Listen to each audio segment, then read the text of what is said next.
And now, your official TigerBait postgame show with Mike Scarborough and Preston Guy starts now.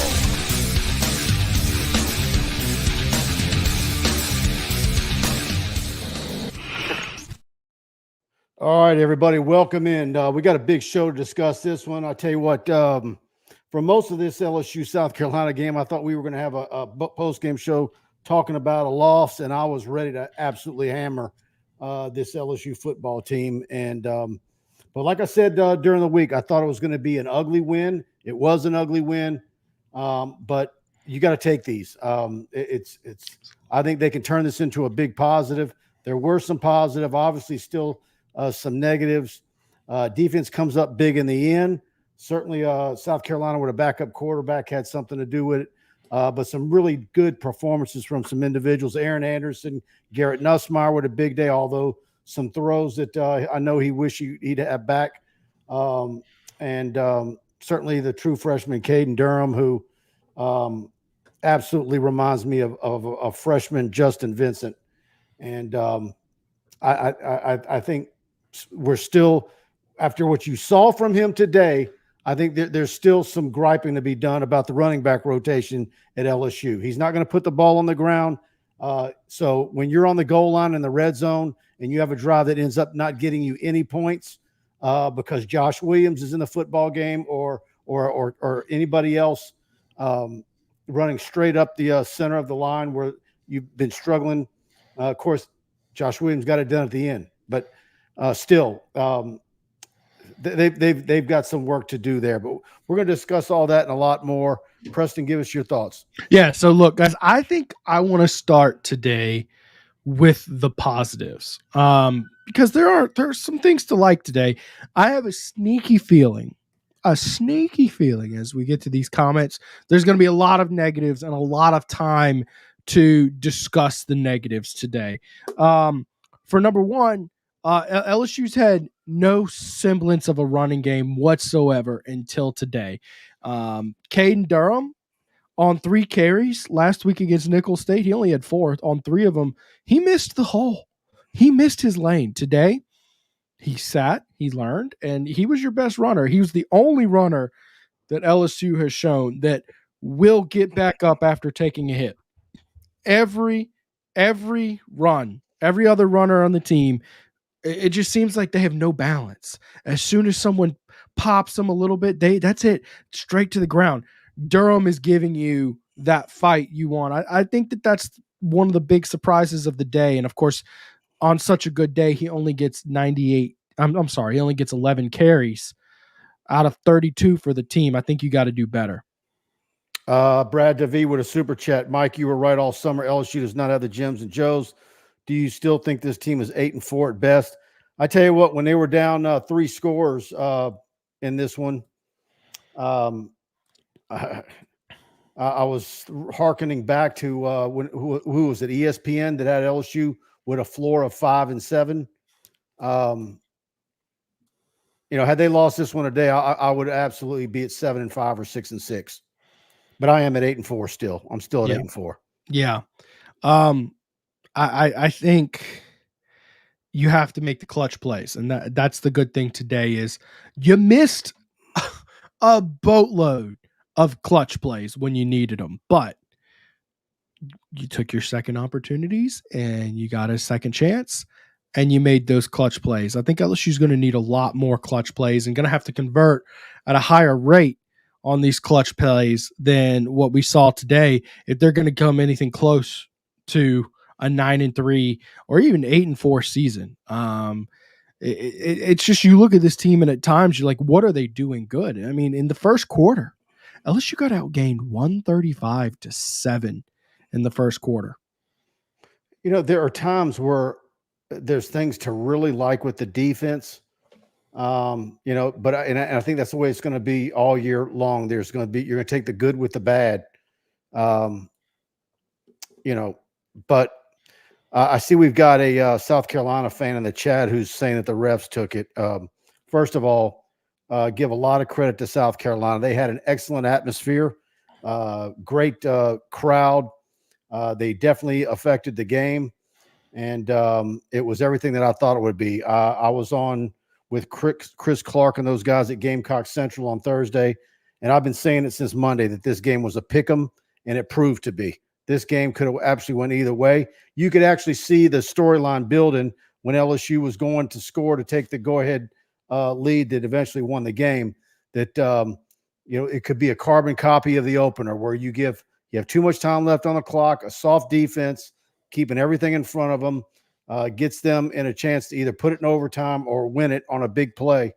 And a missed field goal was the difference. But you got to give a lot of credit to Shane Beamer and that football team. They came to play. They had a great game plan, and but LSU came out on top. Got a text message from a buddy of mine who covers Ohio State and has done that beat for 20 years, and he was watching it because the Buckeyes are off today, and he says, seems like neither one of those teams want to win the football game. I said, well, look, certainly the national audience that is tuning in is highly entertained, but there's two fan bases that are watching it that their stomachs are churning, and certainly South Carolina fans got to be ill on that one. It was a really good opportunity for them to get a really nice win at home over LSU, and which is kind of the MO of the South Carolina football program, getting over the hump and getting to the next level. Thank you for that super chat, Brad. Did you see the next one we got? No. Here, I'll pull it up. Put it up. Yeah. Refs helped LSU win today. We are soft. All right. The second sentence, I'll talk to that one first because it's simple. Yeah, in a lot of ways, this team is soft. They have trouble tackling the ball. They have trouble owning the line of scrimmage on defense. That offensive line, I think it's time that we agree that they were overhyped, and maybe we were part of that overhyping them. I just thought based off of the body of work we'd seen from most of those guys over the last 2 years, I thought they were as sure thing as you could get. But I think that we're seeing that probably Jaden Daniels was doing a lot of the heavy lifting, making them look good. Refs helped LSU win today. I'm going to have to go back and watch some film, especially on that pass interference call they called where Robbie Ashford just threw up a prayer there in the fourth quarter, and it was caught, but they called PI on one of the other receivers, but it didn't even, they said it was number 3, but it didn't even make sense that it would be on number 3. I'm gonna have to go watch that. That was, it appeared fairly phantom. I don't want to declaratively say it was a BS call, but I didn't see that. And yeah, I mean, overall, there's really too much to talk about the refs today. You know how many penalties there were today, Mike? If you had to guess without looking, how many penalties would you guess? Higher.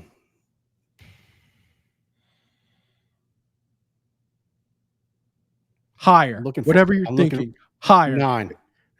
on LSU, 9. Yes. 22 overall penalties. 22 in today's game. 13 on South Carolina. I mean, yeah, the refs. I think it's a combination of the refs being a little ticky-tack. I thought, man, the refs almost blew that catch by Kyron Lacey, which to me was pretty obvious. He didn't lose the ball till he's 4 yards out of bounds. Like at that, you get 2 feet in bounds. I thought the refs were a little questionable at times. It probably benefited LSU more than hurt, but I think both teams played some very undisciplined football today. I'm not really convinced that either team is anything close to a contender after watching this football game. No. These are both average, middle of the pack SEC programs right now. And what's the cutoff for your elite teams? Where do you put those markers? But I'm convinced more than ever that this program is 2 years away from being anything on the national scene. I guess you're looking pretty smart on that take, because I mean, there's a lot to be left. There's a whole litany of I told you so's that I could do, but I don't want to be that guy. But that's the benefit of being like the one. Sometimes I can't help myself. But I mean, I've been telling everybody for months that South Carolina was going to be a dangerous game. That's the thing about being the one always negative media guy. You always have something to fall back on. You always have something to fall back on. When LSU struggles, everybody wants to come to Mike Scarborough. I'm the realist, dude. I'm the realist. No, you probably. I think this year you definitely are the realist. There's no doubt about it. Look at the recruits and who's on the field. Give a shout out to this coaching staff and team in the positive, because I think there's more negatives. to when South Carolina blocked that punt and one play later they busted in for a touchdown, they go up 17-0. They're outgaining you. I think at that point it was 147-7. I was ready to pack it up and call it a day. Shout out to this coaching staff and team for staying focused. It wasn't perfect. It wasn't pretty. You got bailed out arguably by the refs on a big play. You got bailed out by Lenora Sellers getting hurt. And not basically, they completed 2 passes in the second half. Okay. You got bailed out in a lot of senses, but at the same time, they stayed calm, they focused, and they went and won the game. We can talk about everything that was ugly on the way, but kudos to them for overcoming that. Texas Tiger, by the way, please do hit the like button if you're enjoying the show. Texas Tiger, always a great friend of mine and supporter of TigerBait. Thank you for the super chat. He says, great comeback win. Could have mailed it in. I'm really disappointed in offensive play selection. Go back and watch Kiffin and Sark as OCs at Bama. LSU's offense is not even 5A level in Texas high school. Look, I think they have a spacing problem on their offensive line after talking to an offensive line coach earlier in the week who I think the world of. You've got such a big group of offensive linemen. I think that's been part of it. And now that you've got a running back that proves that he can, bust it out outside if there's nothing up the middle, Caden Durham needs to be your featured back. There's absolutely no reason for him not to be that guy. I was tweeting all afternoon about him, reminding me of Justin Vincent is his first year as a Tiger. Then I'm starting getting texts from other people saying, who does he remind? I said, have you been reading my tweets for the last hour? I said, Justin Vincent. And he goes, yeah, that's who it is. And, I got a hot take here. I think JV even tweeted out that he looks familiar. I got a hot take. And I get what you're saying with Justin Vincent. Physically, he looks a little bit like Clyde Edwards-Helaire to me. That little shifty back. He's bigger than him. He's stockier. He's stockier. I don't think he's about as short as Clyde Edwards-Helaire, but he's got more. No, Clyde's an Oompa Loompa, man. Come on. No, I'm telling you, they're both like 5'9". No, he's a cross between Michael Ford and Justin might Vincent. be an inch taller. Maybe an inch taller. I got another. Hey, Texas Tiger, thank you for the super chat. I do have another comment here I got to put up. Chuck E. All these issues can be fixed. I'm sorry. A lot of these issues can be fixed. Get them off the ledge, Preston. I'm going to try. Chuck, I got to be very blunt and honest. Which issues can be fixed? You can't fix Jims and Joes. Here's what I think can be fixed. Most of the issues on the offense, I think, can be fixed. I really do think this offense can turn around. You've got a quarterback. I'm mainly talking about defense. And that's what I'm getting to, Mike. Give me a second. Okay. On offense, I think you've got the guys. I think you do have a good offensive line who needs to do some things better. You need to simplify. You've got a play caller who's learning his strengths and weaknesses, both as a play caller and his personnel. And you've got some receivers that have been banged up. And I think with Caden Durham emerging, I think this offense might be able to turn around. Defense, I don't think you have the guys. I really don't. I don't see any hero walking through that door and magically making your defense a unit. And frankly, you don't tackle, you don't play disciplined assignments. The way I put it, here's my deep analysis on this defense. This defense sometimes plays good, but mostly they don't. That's kind of what they are. Yeah, you're not winning anything significant for quite a while with the talent on that side of the ball. Most of your talent that is going to be elite are true freshmen. You've got some stopgap guys that you brought in to field a defense to get you through this time period. And I'm just looking ahead to next year because the schedule's going to flip, and your big home games are then on the road next year. But you need this hot 25 class, which is ridiculously good, and have another one like it next year. And then I think the 26 football season is one where you should really have expectations through the roof. But that's by the way, that 26 class, by the way, also does have the framework to be an elite class. And by the way, the 25 class may get a big bump. I think it's been kind of settled in stones in terms of the star players in the class. That is until Jakeem Stewart reclassified. What was that? Was that last week he reclassified? Yep. Okay. So now all of a sudden one of the top defensive linemen in the country could be coming in a year earlier than expected. So, the framework is there to do special things in your recruiting class. Kevin Tate with a super chat. What will it take for Kelly to realize the obvious that he has to have a special teams expert? I don't know if he does anything different there, but we'll certainly see. What were the problems with I mean, he had a block punt. He had a bad snap. I don't think Bob Diaco's had a pretty bad tenure here at LSU. I mean, obviously the muffed punts last year. Look, they're gonna go look at what South Carolina was doing coming up the middle. And they'll have a solution for that. But I think everything else was fixable. I do think the offense, other than the lack of a deep threat, which Lacey can be a deep threat, and he has been, but you really need someone who can stretch the field on those routes, and you don't have that. You can't rely on Chris Hilton. Shelton Sampson is not the guy. I hate to say it. And we'll see what Kyle Parker ends up being. But I think, to me, that's the only piece on offense that you're missing.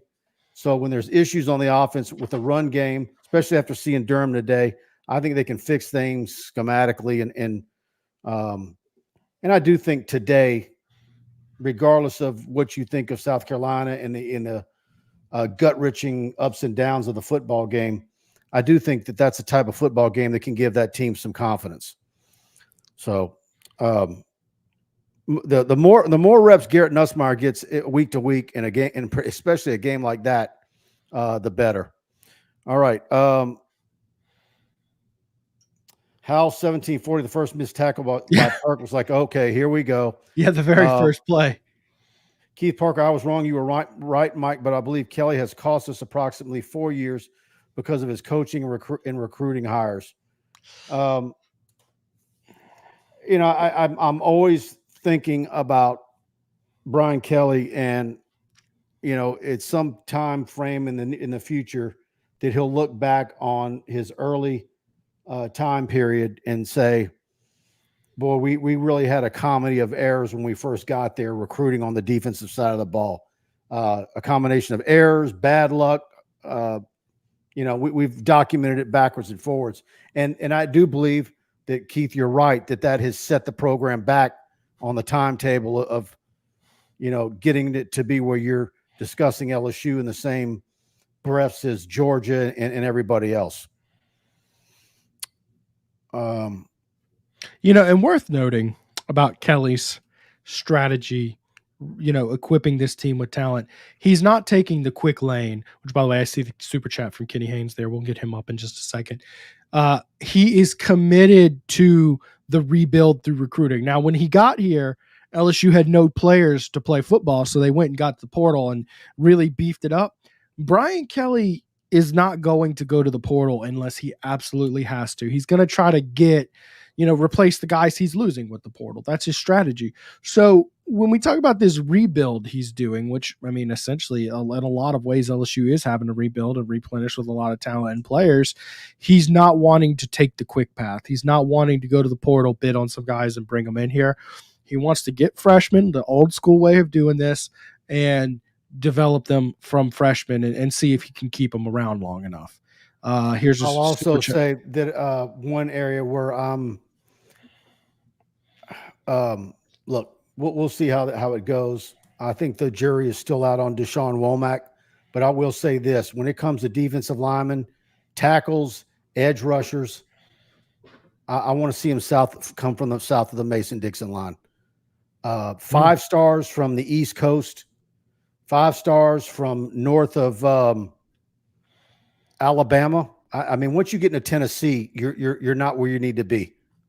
You need to be recruiting SEC Florida, footprint. Georgia, SEC states, Yep. Texas, Louisiana. That includes Oklahoma. That's where I want to see those kinds of players come from. Yeah. I don't care if they are a 5-star rated kid from New Jersey. They're not going to. I'm going to be skeptical of them. They very rarely end up. They rarely end up being proven to do that. Does that I'm talking include about Bryce defense, Underwood? Preston. Defense. Okay. Well, you didn't say. I'm just clarifying. Got a little upset there. No, dude, you're starting to push my buttons. That's what I'm about to tell you. Oh, I'm gonna push your buttons. Yeah.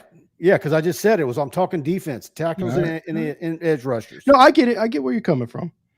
All right, Kenny Haines with a super chat. It's obvious Nuss has to become at least a threat to pull the zone read.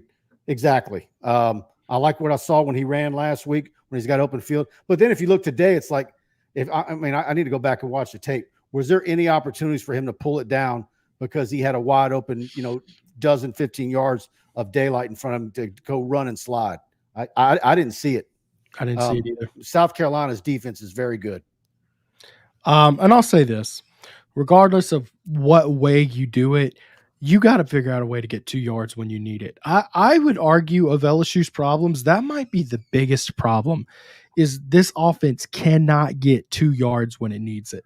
I'm not saying they won't get there. I think it's definitely a correctable issue. And if you can correct that, because it feels like basically you have a 1 in 4 chance of converting when you need 2 yards right now. If you can flip the table on that and get that more like 70 to 80% conversions, this team could be a lot better. I mean, a lot better, because they do move the ball well at times with Nussmeier. I mean, Nussmeier was just shy of 300 yards again. I mean, in all 4 of his starts, he's thrown for 285 or more. There's some things to like, but you got to get 2 yards when you need it. I don't know very many good football teams that convert 4th and 3rd and 2 at such a low rate. All right. Of course, Kenny, thank you for that super chat. And of course, he has been with us on our post-game show as a sponsor. And let's hear from the official, unofficial attorney of TigerBait.com.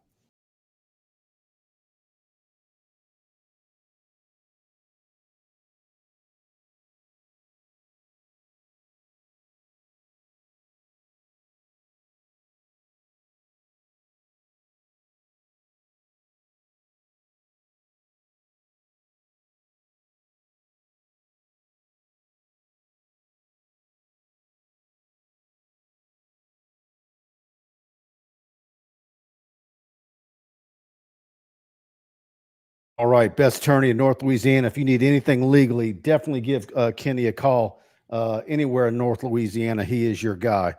All right, Preston, anything you want to add? I know you what are your thoughts on this special teams argument? I mean, do you feel like LSU's fallen down that regard? I mean, I'm thinking about the job that Peyton Todd has done. Certainly, he had that was a bad snap. I'm not going to fault him for that one. That wasn't his fault.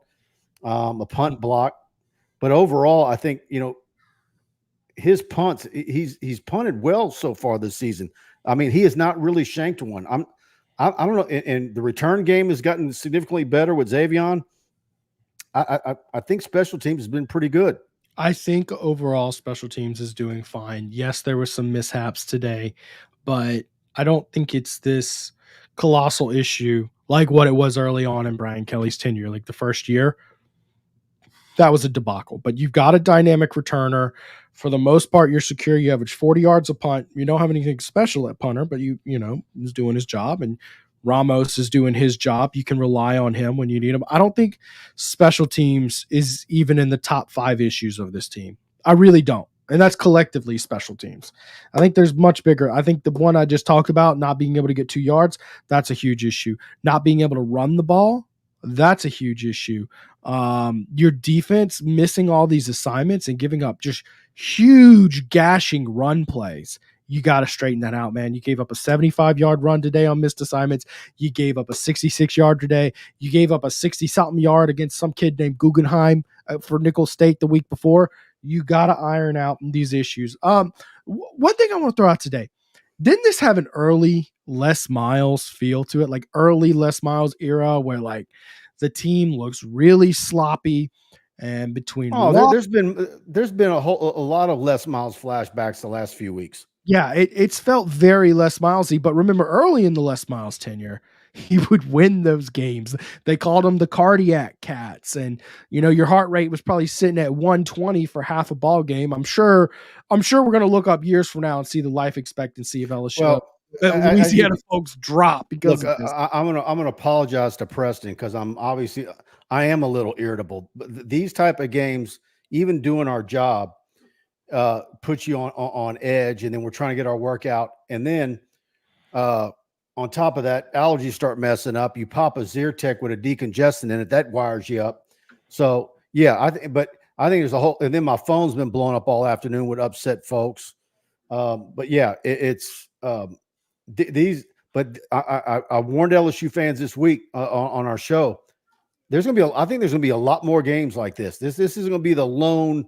There's gonna be a lot of cardiac games coming your way, and there's going to be some ugliness, and there's going to be some surprises. I just think it's going to be that type of season. It absolutely is, and there's going to be some games that LSU should run away with, and they're not, and they're going to get by the skin of their teeth. And to me, that's what you're going to get with this team the rest of the year. There might be one or two games the entire rest of the way where you say there was a complete performance. I mean, you look back to last season. What game was it? I felt like last year there was only one game where there was a complete team performance. Probably no, not Missouri. I guess that was their best win. But I mean, when did the defense ever show up? I mean, Army. Yeah, I mean, but this one's going to be. I don't know. I think the defense is going to give you at times what you need. They're going to give you a 3 and out a couple of times in a row, and then they're going to get busted for a 60-yard run on the third go around. You know, it's right. It's going to be like that. I'm going to tell you this. Buckle up for this season. I was intending, probably up until right before halftime, of having a show where I'm just yelling and screaming. I take a beta blocker. That's great, Abby. For every LSU, what's a beta blocker? Am I dumb for asking that? Well, I mean, is that like LSU's offensive line? Not quite a Xanax. Yeah, this could be a Xanax season. Yeah. Look, I don't know. I was planning on yelling and screaming on this show after seeing what we saw today, but they won, and that's what matters. You have to make the plays when they matter and win, and that's what LSU did today. This has potential. If they don't straighten this out, this might be a yelling and screaming type season. Because think about 2020. Okay, it's national championship hangover, COVID, all that. You know, you kind of slog around with it. Think about 2021. Coach gets fired after, I think it was 5 games. He got fired. He actually got fired after a win against Florida. It was pretty funny. But anyways, you got a fired coach. Okay, well, we're just really, I mean, most of our post-game shows will really talk about who the next coach is going to be. They're not firing Brian Kelly this year. They're not. And I've told people, in my opinion, I think if he bottoms out and you hit that floor, he's not going anywhere for years. I still think it's going to be like, at best, we'll give him a year to turn it around type situation. As of December 31st, his buyout is $54.6 million, if I'm not mistaken. No, he's sitting in place. So my point is that it isn't going to be a national championship hangover. It is not going to be we're just looking for a coach anyways. Your coach is here. He's going to stay, and expectations will be here. So this might be a punch. Water bottles might go flying as we punch the table this season. Before we get to Castano, Stephen Miller need to read his 75 yards of penalties, but South Carolina had nearly twice as much, 120th yard, which aided in those win too. Yes, it did. Stephen. Castano, what's up with Lacey doing the gunshots to the camera? Kid needs to reel it in. Castano keeps us all in line. I like reading her comments on our YouTube channel. She's the one that gets after me at least once a week for being too negative on some of the shows. All right, Castano, thank you for that. Andy Whitaker, in what world are we talking about BK's buyout? That's insane. Yeah, that's not happening. Andy, let me clarify something. I'm not calling for BK's head, but I do have to address it when people are coming to me, and I have to inform people, yeah, this is what the buyout is. And realistically, I have to let you know that no matter what, he's keeping his job this year. No, I think what you need to do is say, dude, you're silly. Quit. that's all you need to say. I don't think that's my job to tell people they're silly. If they come to me and they want to Yeah, know I some don't. information, I have to Yeah. provide the information. Silly is in the Dane eye of the Bergeron, beholder. Dane Bergeron with a super chat. No comment, but Dane, if you got a comment, I'll get it up on the screen. I know sometimes people will fill those out and then they'll forget to put the comment. Randall Albrecht, without the South Carolina penalties, LSU does not win this game. It's possible, man. I mean, in a lot of ways, South Carolina both choked it. The refs, in some ways, arguably, I want to go watch the film before I make a definitive statement. The refs did, but South Carolina certainly choked it away. I really think if Lenora Sellers, if he doesn't hurt his ankle, I think the way LSU played in that second half, I think that South Carolina gets the win. Yeah, hard win. Hate the 11 a.m. starts. BK stays. I'm interested in a new OC. No injury report yet, but to be fair, we've been kind of had tunnel vision here. Maybe there was something reported in the post game that I did not see. Did you see anything, Preston? I'm trying to think who went down with injuries today. I can't even remember. Everything looked like cramps and everything to me. Yeah, I didn't see anything serious. If someone did, please comment and let us know, and I'll see if I can jog some memory. But I didn't see anything serious. Absolutely, Chris Hall. Durham is running back one with Josh Williams. Need to see more Durham. He's by far your best back so far. Great vision, great speed, can bounce it outside. Can take a hit. And yeah, he's taking some hits and staying up. I've seen nothing that leads me to believe that he's at risk of putting the ball on the ground.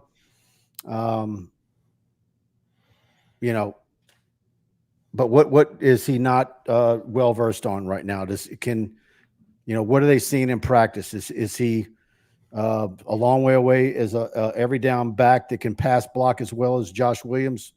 That makes all the difference in the world as for how often he's on the field, but he's absolutely special. I think he's heading to be your top rushing running back for this football team this season if he stays healthy. Yeah. Boudreaux KD, Florida is getting spanked. Napier might get fired after this game. What's the score?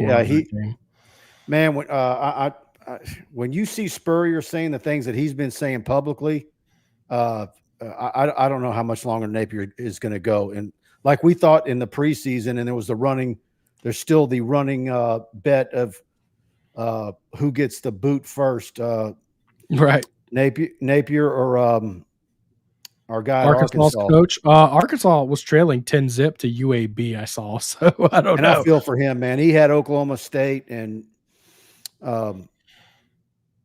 trying to find this. He's a much better coach than Napier, and that's my opinion. Oh, I agree. And he's also at a much harder place to win than Napier. I think Arkansas should be patient with their football coaches. I got a good comment. You mind if I do this one? Yeah, I got a good one to put up. Abby Celestine Durham finally gives us a running game. I agree. Yeah, man. I mean, I think you got to keep on feeding him. I think it's heart. It's heart, you see. He's taking hits. He's got core balance. He stays low to the ground, and he keeps on running after he takes a hit. And it's clear to me this offensive line is not going to be just giving you gapingly large holes to run through. Conte money, Mike and Preston, do the struggles of other playoff projected teams, Florida State, Notre Dame, Oregon, make you – first off, I don't know that I feel comfortable saying other as in LSU is among the playoff projected teams. I wouldn't project this team to make the playoffs right now. And the short answer is no. First off, Florida State is absolute dumpster fire, 0-3. And the reason why I say hold on. Memphis got him today? Memphis got him today. Yeah. Came Holy down to Hail cow. Mary, 20-12. Yeah, his former job, by the way. So, anyways, the reason I'm telling you no is because I don't think South Carolina is a world beater. You could have convinced me, and I still do think USC is going to end up being a good team. This USC that LSU played today, I think is clearly not a contender, and LSU struggled mightily. I think it's all about LSU versus LSU at this point. You got to work on ironing some things out. You cannot throw red zone interceptions. You got to do better in the red zone. No, none of these other struggles make me feel better about this team is the short answer. It could be worse. Yeah. John Parker, Caleb Jackson does appear to have the vision. What do you think?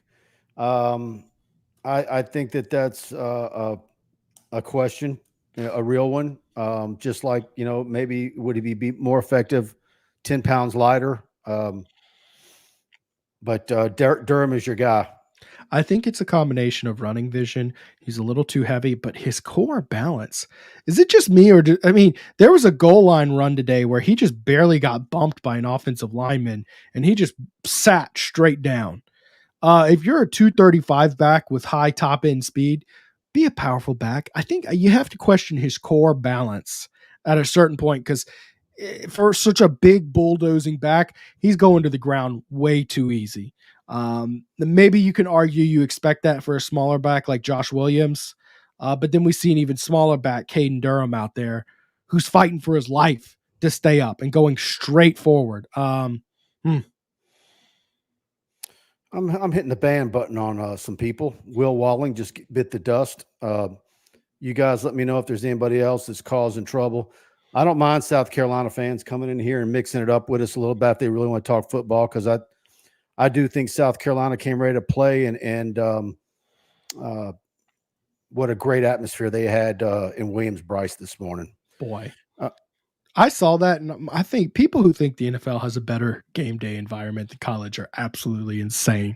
South Carolina is not even like top 20 best game day venues, and that place was popping, man. Dwayne D, Florida fans shaking their heads in their best Caddyshack Judge Smells voice, Billy, the old Billy Baru. And they're trailing 20, or as Judge Smells would say in the case of Billy Napier, the world needs ditch diggers too. All right. Let's see what I got up here. I got it. Okay, go ahead. Here we go. All right. All TigerBait shows this year are brought to you proudly by Stroubes Seafood and Steaks, located at 107 3rd Street, downtown Baton Rouge. Stroubes prides itself on providing 5-star dining experience for a reasonable price. Locally owned with ownership right there in the building, taking a high level of pride in the food and service that you receive. And you won't get that from any corporate establishment. Stroubes features a full menu of specialty meats, including USDA prime black Angus steaks and 100% certified Wagyu New York strip. And for those looking for something outside of steaks, try their dry-aged pork chop, black truffle lobster pasta, redfish, and much more. Book your reservation online at Stroubes.com and make sure to let them know TigerBait sent you in. Because of the early kickoff, tonight's a great night to head to Stroubes and get you a really nice meal, fantastic wine list, a great bar area up there. And when you go in the evening, you will have no problems finding a place to park right there near the front entrance. It's a beautiful restaurant. You see that cowboy ribeye on the screen? That was mine, and I'm ready for another one. Just a fantastic steak, cooked to perfection. Fire 3449, Mike and Preston, did you like Gabe Relaford in the backfield for blocking on the goal line? Interesting. They ran a really weird, almost like 3-back set. I actually didn't catch Gabriel Relaford. Did you see Gabriel Relaford was back there? I missed it. I'm sorry. It's just hard to look at all 11 players on all these plays. Sometimes we're watching a bunch of stuff. It's an interesting call. The NFL does that, but mostly because they have a 53-man roster and they can't really afford a true fullback, so they just put a big nasty defensive lineman back there. I guess I'll have to go watch the film and give you a real good answer on that. I'm inclined to say no, because they weren't particularly good in goal line short yardage situations today, unless I'm looking like it's like the play where Josh Williams pumped in the game winner, then maybe it's worth a look. It's actually crossed my mind. Why not shuffle some of your offensive linemen around in different spots when you need a 3rd and 1? But it's embarrassing. LSU's still a team that I have zero confidence in getting a 3rd and 1 running the football. I'm very excited about Caden Durham, but I still see 3rd and 1 as a passing down, because it's until they get this running game figured out. It's other than Jaden Daniels taking off and running and for big plays. handing the ball off to a running back on 3rd and 1, I've had no confidence for quite some time. Another thing on 3rd down. Remember all the preseason hype and talk about Pimpton and Tradez Green on the goal line? Where the hell has that been? I mean, and you made one play. I think it was Pimpton they threw it to. And look, the defender made a great break on the ball. Don't get me wrong. He was open and Nussmeier just didn't put quite enough oomph on it to get there. Why aren't you throwing the ball up? The guy's only 6'8", plays basketball, can probably leap above every 5'10" defender you put him on. What are we doing? You show no creativity on the goal line. And then when you don't need creativity, it's 1st and 2. On the 2, you can't manage to average half a yard per play. Why aren't you running a gosh darn QB sneak? If Nussmeier can't do it for some reason, put in freaking Ricky Collins. Put a running back under center. Get 2 yards when you have 4 chances to do it. Your goal line stuff is it's an embarrassment. If you're an LSU fan and you pay this money school, you should be embarrassed about what they're doing on the goal line right now. But I digress. All right. Devontae Reed got Pimpton and traded as jump balls to Aaron Anderson. What about and not real happy with Joe Sloan, but what about Aaron Anderson? He's finally looking like the guy that I was pimping all preseason last year. I really like the way he's playing, and it's obvious that he's one of Nuss's favorites. All right, everybody, if you're enjoying the show, please hit that like button and spread the word. Got a nice group in here today, and we got a ways to go. All right. Yeah, I'm with you, David Jamison. Someone tell BK to take the points and stop running up the middle on 3rd and 1, please. I couldn't help but think about that game-winning field goal. So they're trying to tie it, right? 3 points. Think about that extra point that they missed, and then think about they went for 2 again and didn't get it. And then you think back to, you went for it. Was it twice they didn't get it on 4th down in the goal line, or was it one? Let me double check. I think it was at least once. I know that. 4th down for LSU today. No, it was once. Okay, once LSU didn't get it on. Yeah, points matter, man. And it's like you always have that inclination to, we're down 2, let's go for 2. But realistically, the analytics and data shows you that you need 1 point more often than you think. And it actually pays off to get the almost guaranteed 1 point more often than you think. Yeah, you got to start taking some points. But let's talk about that 4th down call on the goal line. If you're going to go for it on 4th and inches, why do you roll out and throw an off-balance pass to the running back? I mean, it's I have not seen have you, Casanova, with the question? Have you seen? I haven't seen Nuss get under center. Weren't they doing it under center on the goal line with that 3-back formation? Am I mistaken? Am I crazy? Yeah, they had like 3 backs, like lined up in a line in a belt behind Nussmeier. Was that a pistol? It might have been a pistol. Yeah. Dane Bergeron, stop blaming the previous staff for LSU's current coaching deficiencies. Kelly is in his 3rd year. That was some piss poor coaching, losing contain repeatedly and giving up the big play. I'm not blaming. Who's blaming the previous staff? I haven't seen anybody blaming Bergeron. I will get a kick out of it. I do get a kick out of though that, I don't always reply to all the comments on our YouTube channel because we get so many of them. But it's the same people who say, man, you LSU fans are crazy. He inherited 38 scholarship players, but that's also the same person 2 months ago that said this team was going 10-2. You can't have it both ways. Yeah, there's no excuses for Brian Kelly at this point. It's year 3. I mean, and look, sometimes coaches do take longer to get to the pinnacle. You look at Dabo at Clemson. I think it was like his 5th year or whatever before he got things rocking and rolling. I get it. And you shouldn't have this expectation of a national championship every year. But anybody blaming Orgeron and the mess he got, I mean, it's been 3 years and you have more tools than ever to rebuild your team back quickly. And in fact, I don't think this team is as good as the 2022 team at this point. Do you, Mike?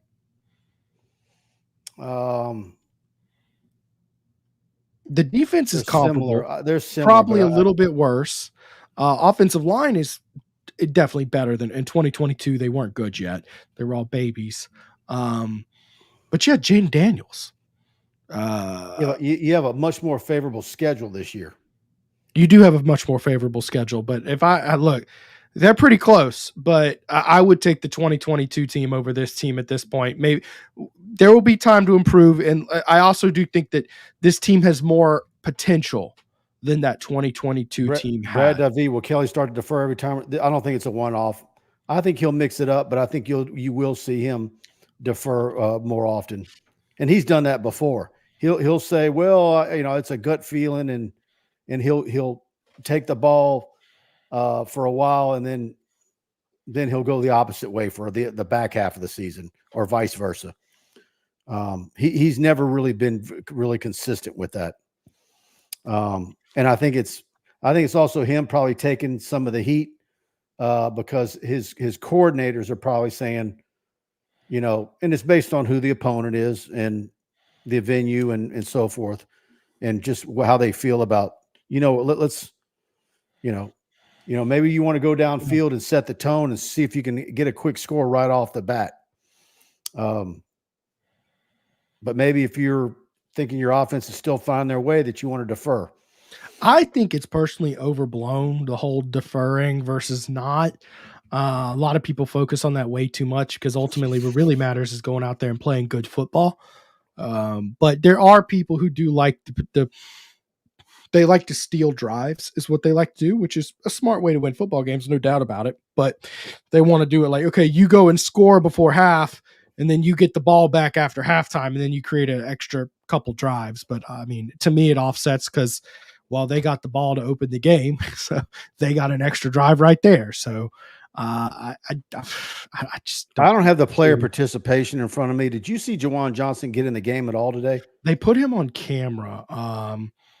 So they definitely were talking about him, but I don't know that he didn't get a touch or record a stat. I know that much, but I'm not sure he got. You guys let us know if you saw him get in. I don't recall. I'm gonna see if they've posted it. Sometimes they post it on their website pretty quickly. I'll see if the participation log is there. Well, you look at the second half and what a difference that was getting Sellers out of that football game, and certainly the penalties, but.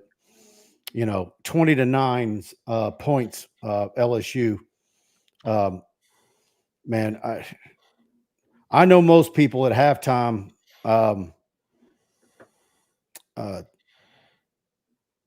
or midway through the second quarter thought that that team, that LSU we were talking about a loss on this postgame show. Harry 72 Wilson's with a super chat. Thank you. Special teams. What is that? Is that a misspelling? Special team poor, total lack of physical play, Les Miles teams were 2 times more physical. There's no doubt about it that Les Miles. I'm not going to debate you on the physicality part. I do think that there's a lot to be desired as far as this LSU football team being a physical unit. Dwayne D, yeah, he did get in the game. Put him in on camera right after he came out of the game. Okay. Bring back the big cat drills. I think that this team is struggling in a lot of ways to adjust to the new, and I say new as in like within last decade, rules on tackling and general physicality that they limit you in practice because of all this player safety legislation. In fact, I even asked Blake Baker about what they're doing to work on tackling, and his answer was basically, well, they don't really let us do it much anymore. So, I think that is really hurting this team and its physical nature because they clearly can't tackle. And they need some work on it, and they clearly aren't able to work on it. I do know you are allowed 1 tackling practice a week during the season, and seems like they really need to do that, even at the risk of getting some guys hurt or whatever. Look, it doesn't matter if your team's healthy if you can't wrap the ball up and get the tackler on the ground. Either Shane Beamer was extremely late for his post game, or Sports Information in South Carolina is extremely late. uploading the video because it's still not there. And so I imagine he had to have been sick in the post game.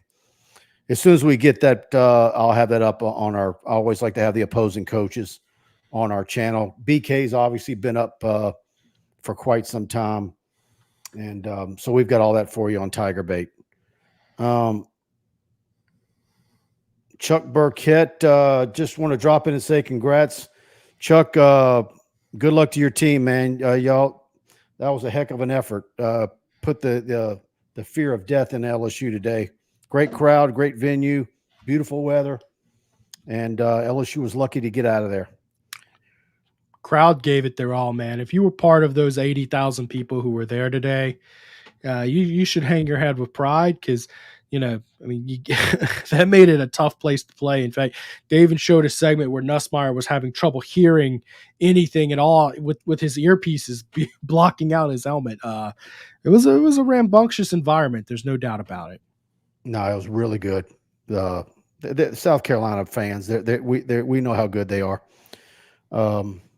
They support their team and always have in big numbers, despite not great success.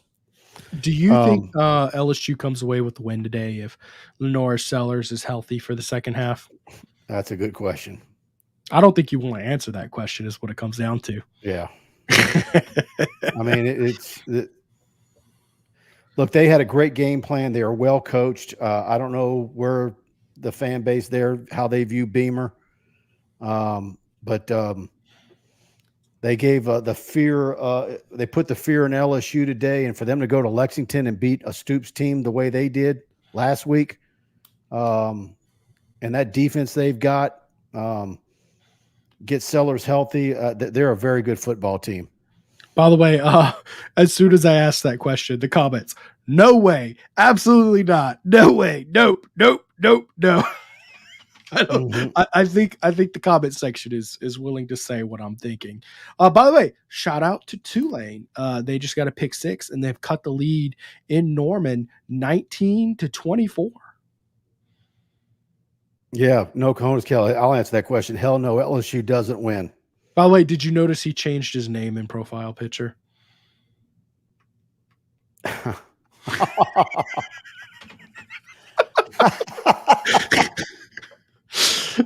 That's awesome. That's awesome. I saw that mid-game and I was like, this is how you know things are going bad. you figuratively castrated your coach. I needed that no cojones, Kelly. All right. Yeah. Apollo Balboa, 1985. All right, here we go. How can anyone celebrate this win? Ole Miss and Bama are going to skull drag LSU. Wow. Well, I said that in the opening. On one hand, LSU won the game, but there's a whole lot of things to be disgruntled about. But look, man, when you're kind of a work in progress, you ugly wins, you take them and you build on them. And that's right. As far as we know, knock on wood, unless you guys heard something on the post game that we didn't get to hear, it looks like they came out of this one healthy. So here's the deal. How can you celebrate? Well, you won. You got an SEC road win. You don't ever apologize for an SEC win on the road, especially when College game day's in town. You never apologize for that. However, it's our job to discuss the team and its deficiencies and what it's doing well. I literally led the show with, let's start with what they're doing well, because I knew what the comments were going to be, and now we're going to discuss the deficiencies of the team. That's how this works, guys. Yeah, if we want to talk about what the team's doing, let's talk about it. Don't complain when it's not sugar-coated. I think South Carolina will be straight going forward. To me, watching their team, they've got a lot to be. I think they've got a lot to be excited about. I think they're going to be dangerous to a lot of people the rest of the way. You have to have Lenore Sellers healthy. You can't have him. Robbie Ashford is terrible. And look, I know he made the deep throw. Those were prayers that were answered by LSU's inept defensive backfield. I mean, let's not sugarcoat and let's call those like what we see them. Let's see.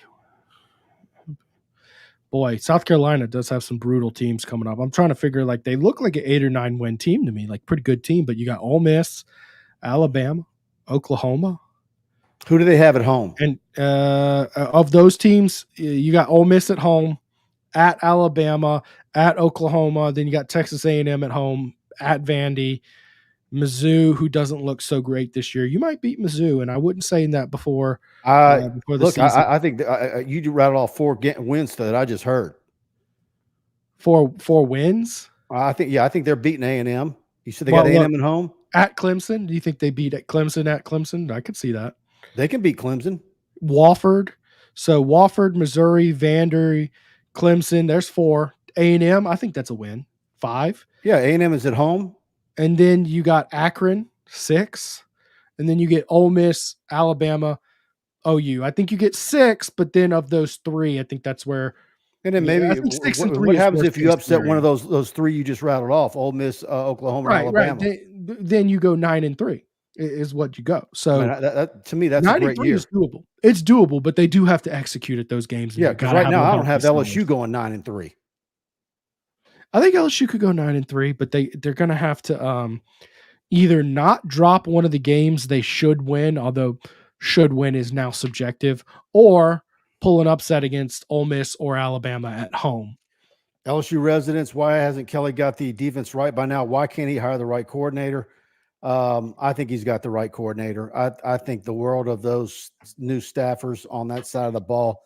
They just need they need to get this great 25 class signed in practice in the spring and summer, and then have another class just like it. And I agree. They're going to be on their way. I think particularly defensive backs are devoid of top end talent. And I think your defensive line, well, with Guillory, you were okay. I think defensive line, you've got some talent. It just needs some time to. I think what you're getting out of that talent right now, this staff deserves a lot of credit. I think the staff is fine. And we saw 2 of these guys were on Missouri staff that won the Sugar Bowl a year ago. So at Missouri, got to give them time. And Andy Whitaker nails it. Has the best defensive staff in the country. It's not the staff. It's I'm not going to say they're the best staff in the country. That's aggressive, right? But they are some really strong coaches on this defense, and they're recruiting at a high level. Yeah. You got to give these guys time. Don't judge them on what these guys, once they got hired and inherited. They inherited a mess on defense. There's no doubt about it. I think the offense has a little less excuses. Did you see the super chat here, Mike? You want to put it up? Yeah, go ahead. All right. And I did see this, by the way. Did anyone else see the banner that the SE students made this week mocking victims of Hurricane Katrina? They forgot what we did for them in 2015. Of course, these are frat boys. It was a fraternity house who put up a bean. It was something about this sandstorm's going to hit you worse than Katrina, which, number one, okay, what an outdated joke playbook. Classless taste. It's like anytime you have someone who's just uncreative and is a loser, let's mock a natural disaster. By the way, how many of the kids in that fraternity were actually alive during Katrina? That was my next point. Is I was gonna alive? Let's see.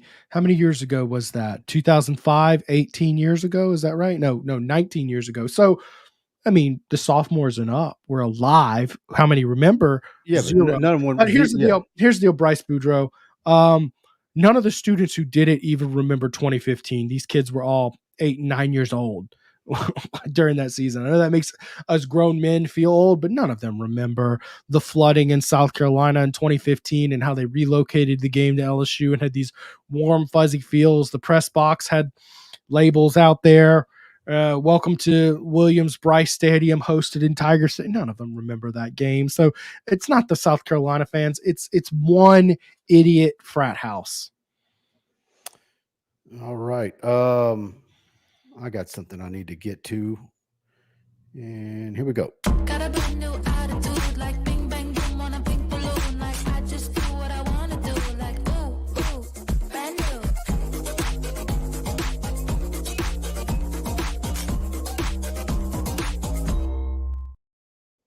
All right, LSU fans, for the very best buyer experience of a new luxury SUV or sedan, give Genesis of Lafayette a call, set up a test drive, 877-856-2961, right there on Johnson Street in Lafayette. And there's a reason they are the #1 Genesis dealer in the state of Louisiana.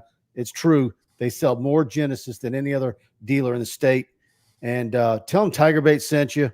The GV80, the GV70, beautiful vehicles, and great financing deals through Genesis America's their finance group. And ask for Blake Mesh. Jaron Guidry is, of course, sales manager, but Blake Mesh is the guy, salesman of the year, and huge LSU fans in Lafayette, and they will bend over backwards. I don't care if you're in Baton Rouge, New Orleans, Houma, Monroe, Shreveport.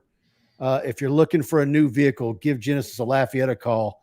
They'll make it super easy for you and it'll make the drive absolutely worth it. And absolutely fantastic service on your new vehicle as well. Okay.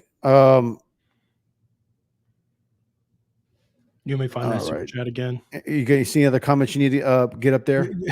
Did we get this one? It's time to sell 2 sleeping pods and buy 2 lockdown corners. Yeah, it's an interesting situation because it is 2 different funds. And I asked Brian Kelly this question directly, and he kind of dodged the question. I was a little pissed about it, actually. So sleeping pods, that's going to come from your TAF budget.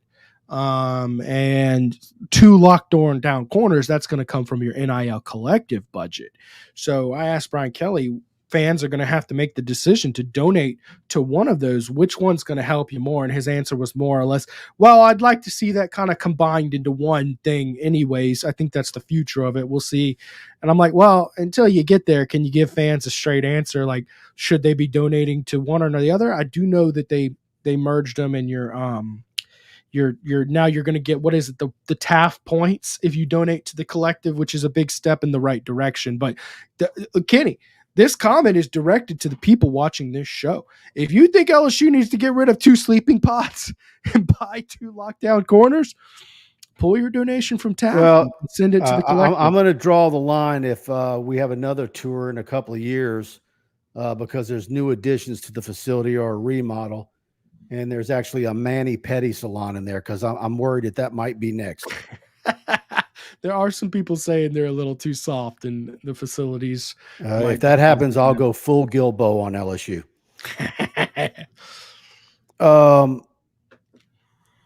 Yeah, Brandon Reese, FSU is in for a long season. Boy, 2024 has not been nice to them. That's one of those deals where it's like, and nobody's going anywhere. But it's one of these deals where you said, okay, if there was a coaching search for whatever reason, who would you put on your hot board, like candidates? And you probably would have had Mike Norvell super high on the list the last year or two. Now, where would you put him? I mean, does this totally blow his stock out of the water? I mean, what is the explanation for this? Yeah, Andy Whitaker never go full Gilbo. You catch that? What is that movie? The Ben Stiller movie from 2010. I'm pleased to get canceled laughing at that. That's pretty funny. It's one of those things of like, I think people get tripped up comparing themselves to Alabama, to Ohio State, and obviously LSU is a program that wants to be one of those programs, but so is Florida State. And part of life is just football. Sometimes you lose players. Sometimes it takes a little longer to build your program up than you want to. I think that, Florida State's a good example that they went 13-0 last year, and then 2024 hits, they get demolished by Georgia, and now they're 0-3. And it also is another story about sometimes the transfer portal isn't always the solution. Florida State has an excellent portal program, big, robust NIL budgets. I mean, look at what they built with that team the year before, but that's the thing about the portal. The portal giveth. Basically, everybody you get from the portal is either crappy or a one-year player. That's the reality of the portal. You're not really building a program. Brian Kelly wants to go the opposite direction and build a program. So while we see teams that are having success with the portal, you have to understand that it goes both ways. Sometimes you hit. Sometimes your defense last year was a bunch of rent players from the portal, and you missed, and you saw it was historically bad. So Yep. There's pros and cons to it. Programs. All right. go through I'm ups and gonna downs. give some great advice now. If you're looking for a brunch spot tomorrow, head to Capital City Grill. Absolutely the best brunch in Baton Rouge. And I went for brunch last week and decided to get the French dip sandwich instead. Out of this world. And so absolutely, we're excited to have them as one of our sponsors and a partner with us this season. Locally owned again. And Capital City Grill, 100 Lafayette Street, downtown Baton Rouge. Your ideal lunch and dinner stop for your casual dining experience. Capital City Grill features a variety of sandwiches, burgers, seafood pasta, and steaks, and almost everything is priced at $30 below. You can get it in and out of there for a very reasonable price. And again, the brunch is from 11 to 2, but they're open until 3 o'clock on Sundays. But the brunch is fantastic. So head over to capitalcitygrill.net. You can check out their menu and see what you like. And like I always say, tell them TigerBait sent you in. And even if you're full, which you probably are, I highly advise you to get a piece of the carrot cake to go and eat it later in the afternoon. They absolutely, and I'm a carrot cake connoisseur, they have the best carrot cake in Baton Rouge. No doubt about it.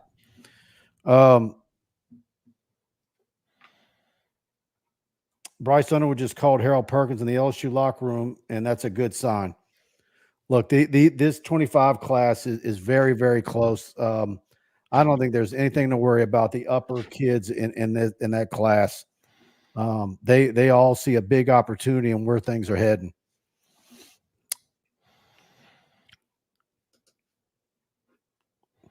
Yeah, Kim will be at the top of the list. Sorry, Mike. Too bad he'll be at UF. Yeah, exactly. I think he probably will. That scares me, by the way. Does that scare you at all? Thinking about Lane Kiffin with that Florida speed?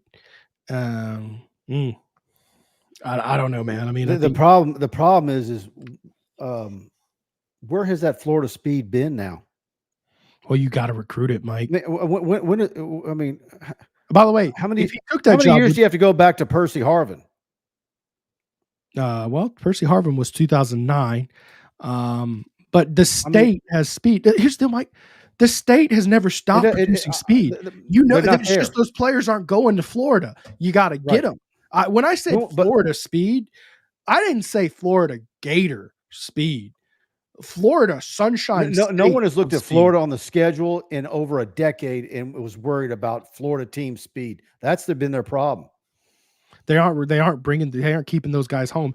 Florida is such a wide open state. Number one, because there's so many teams in state. There's not a cohesive culture like there is in Louisiana, where, pretty much if you grow up in Louisiana, you're an LSU fan, even if, certain cities like Lafayette like to pretend they hate LSU. But most people, there's more LSU fans there than not. And that's the whole state. You don't have that in Florida. And that means your borders are open and teams from all over the country are coming into Florida to get a piece of that speed pie. Here's the deal, though. Compare a program like Florida with all their resources and history to Ole Miss. Which one do you think puts in a better chance to win? It's not even close.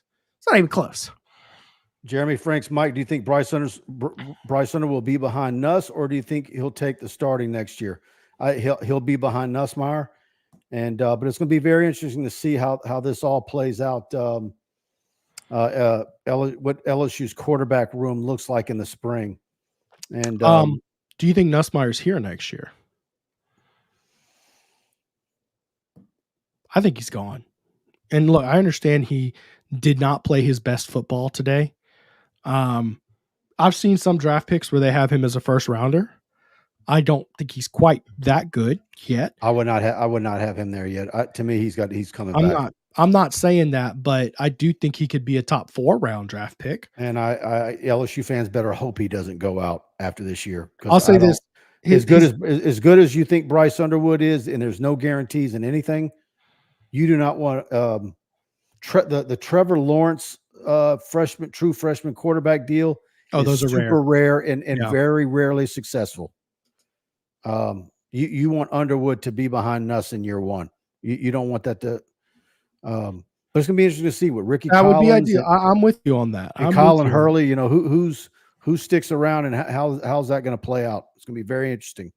I'm with you on that, man. I think it is ideal. I just think that most of the time when the guys are on pace to put together this season that Nussmeier's on pace to do, they go pro. I do know that Doug Nussmeier he's a wild card in this whole conversation. And Doug Nussmeier pushed for him to redshirt as a freshman because he believes I tend to think his daddy would tell him he needs another year.